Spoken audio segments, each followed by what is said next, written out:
kita! Proud na proud si Miss Universe 2018, Catriona Gray sa naging performance ng pambato ng Pilipinas na si Atisa Manalo sa ginanap na sashing ceremony ng Miss Universe 2025 sa Thailand. Hindi maitago ni Catriona ang kanyang paghanga sa ganda, grace at confidence ni Atisa. Nang rumampa ito suot ang napaka-eleganteng puting gown na talaga namang nagbigay sa kanya ng stunning at glowing presence sa entablado. Ayon kay Catriona, makikita sa bawat galaw ni Atisa ang maturity, finesse at puso ng isang tunay na Miss Universe contender.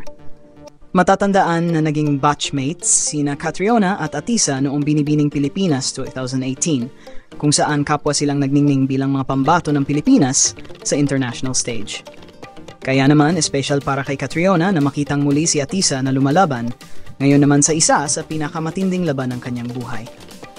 Ibinahagi rin ni Atisa na bago siya lumipad papuntang Thailand, binigyan siya ni Catriona ng ilang tips at advice kung paano haharapin ang pressure, kung paano manatiling composed, at kung paano magdala ng karisma sa bawat pagkakataon.